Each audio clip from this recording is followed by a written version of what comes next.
Free State Premier Mxolisi Dukwana has hit the ground running in ensuring that service delivery in the province is intensified. He says one area in government that needs bolstering is the supply chain management in order to ensure proper procedures. The province is currently battling water shortages and poor state of roads, among others. For more on how the Premier plans to improve management and service delivery in the Free State, we're joined by the Premier himself. Thank you so much for making time for us, Premier. You have a huge responsibility to turn the province around and undo the damage that has been done over decades there through corruption. What's the plan? Where do you start? Thank you for having me, Clement. The most important thing that we have been saying needs to happen is to involve the people in determining the kind of service that they must get and making sure that they are well informed and they become active participants in the whole situation. But what we have been doing for some time now has been to act and deliver services to the people without involving them. And in some cases, it has allowed some impunity to reign in from our own officials and also public representatives. So the most important thing is to ensure that you have active, involved and well-informed citizens who would be able to monitor and hold their representatives accountable. So that is the most important thing that we need to do. The second thing is for us to look into the administration and make sure that we've got people who should be in the administration, qualifying people, people who have the passion for the work that they must do, and people who love to serve the people. At the moment, we have a situation where some of the people are just there for the job, and they do not care. There's no empathy in how they treat their own employers, who are the people of the province. What areas of governance and service delivery do you think deserve your urgent attention? We've witnessed several service delivery protests in the province. The responsiveness, as governance and accountability is key, because you have the people who, before they could be listened to, have to resort to measures that they should necessarily be involved in. You don't need now to have people marching for you to get their attention. People need to, once they raise the issues and you are there with them, you would know what needs to be attended to. And when you inform and involve people in the daily management of affairs and running the issues, they would know exactly, and there will be no need for people to be marching, because they would be knowing exactly what is happening and how things are unfolding in the administration. So the involvement of the people, the accountability from our side, and making sure that there is value for money in service delivery will encourage people also to appreciate this kind of gesture by paying for their services, those who have the capacity to do so. I mentioned that the province is battling water shortages, poor states of roads. So what's the plan in this regard? Do you have people that are capable in your executive in responding to these demands? Because it's one thing to have the citizens be active and hold the executive accountable, but it's another for the executive to actually also do the job, so that when they see the state of infrastructure that's crumbling, they're able to respond effectively.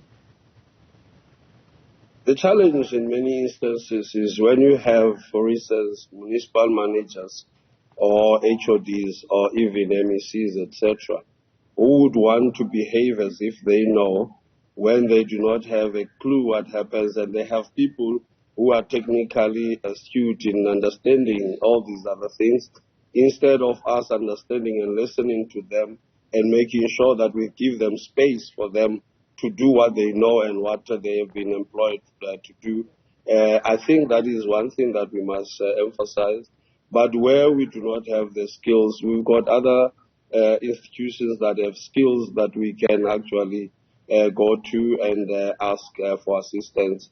And that is what we intend doing where we feel that we are not fully capacitated. We will need to have those who are capacitated, universities, other institutions, to come in and help us and deal with these issues. We know about the asbestos tender and other corrupt deals involving senior government officials, some of whom are before the courts. How are you going to be dealing with corruption? You mentioned earlier strengthening, supply chain processes. What's your plan to deal with corrupt officials and the loopholes that exist within those procurement processes?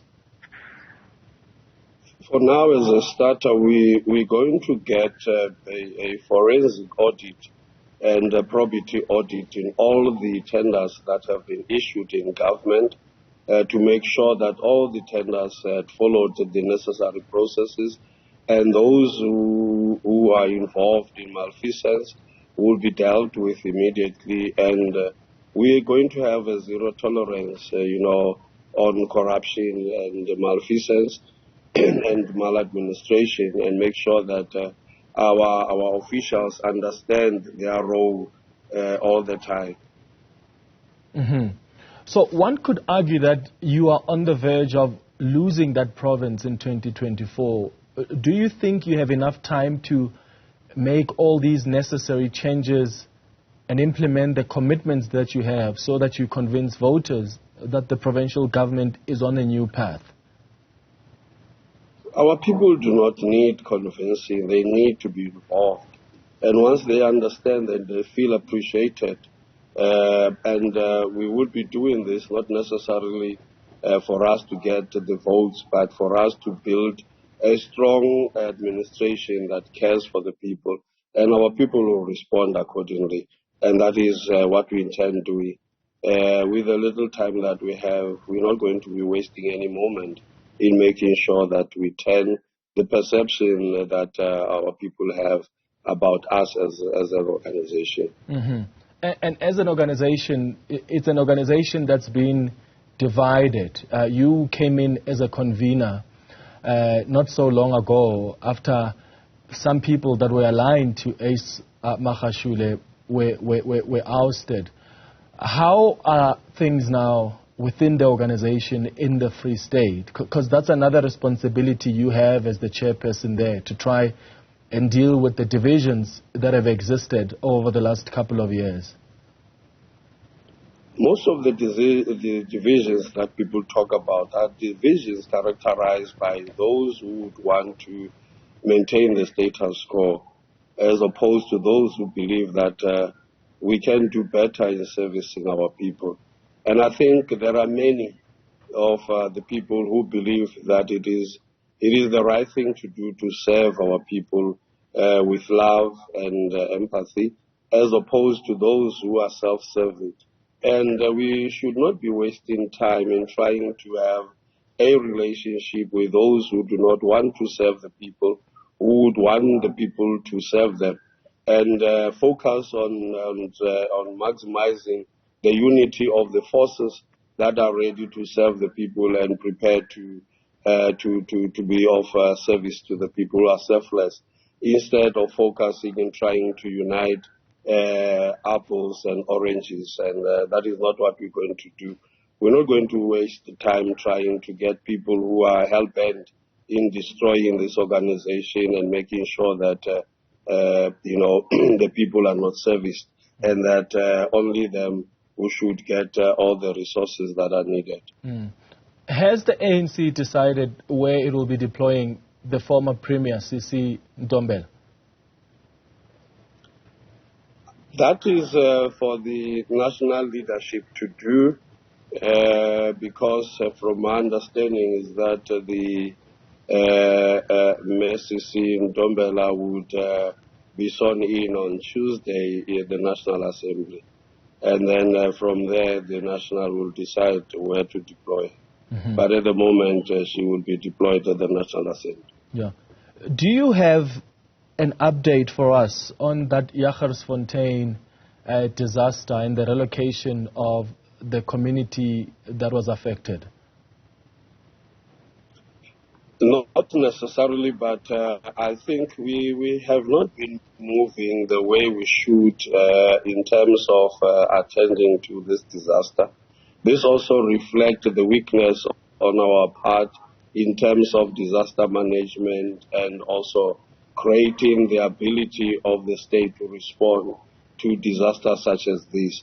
And this is something that we need to strengthen so that our people will not stand, having suffered the disaster, and then they have to suffer also the long wait in terms of attending to their issues.